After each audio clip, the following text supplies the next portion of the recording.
Money didn't start in banks. It didn't start as paper. And it definitely didn't start with governments. Money started with something far more fragile. Trust. Right now, you're holding paper or staring at numbers on a screen. But ask yourself this. Why does this have value at all? Who decided it? And more importantly, what happens when trust disappears? Look at the money in your pocket. It's just paper, or maybe a number on a screen. But here's the question no one asks. Why does this have value at all? Why can this piece of paper buy food, a phone, even a house? The answer might surprise you. Thousands of years ago, there was no money. People survived using barter. You had wheat. Someone else had meat. So you traded. Simple, right? Wrong. Because barter had a huge problem. What if the butcher didn't want your wheat? What if you wanted shoes, but the shoemaker wanted fish? Trade collapsed. Human progress was stuck. So humans created something revolutionary. Not paper, not coins, but agreement. Gold, silver, salt, shells.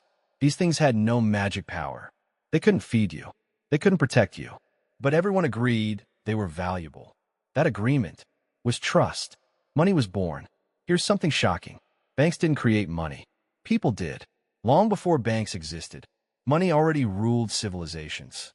In ancient Mesopotamia, temples stored grain and silver. Not because they were banks, but because people trusted them. Money worked without paper, without banks, without governments. Gold didn't become money by accident.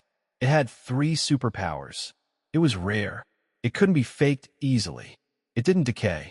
But gold wasn't valuable because it was shiny. It was valuable because people trusted it would hold value tomorrow. Trust again. So when did paper money appear? When rulers realized something dangerous. If people trust gold, they might trust paper backed by gold. So government said, this paper represents gold. And people believed them for a while. Then one day, the gold disappeared. But the paper stayed. And government said, trust us. Today, your money isn't backed by gold. It isn't backed by silver. It's backed by belief, by the idea that tomorrow, someone else will accept it. Your money isn't real wealth. It's a promise that only works if people believe in the system. Governments maintain trust. The economy keeps moving.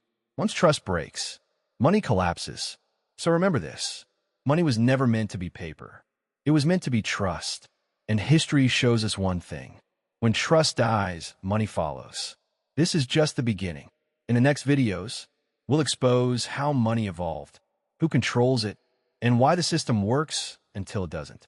Welcome to Weird Wealth.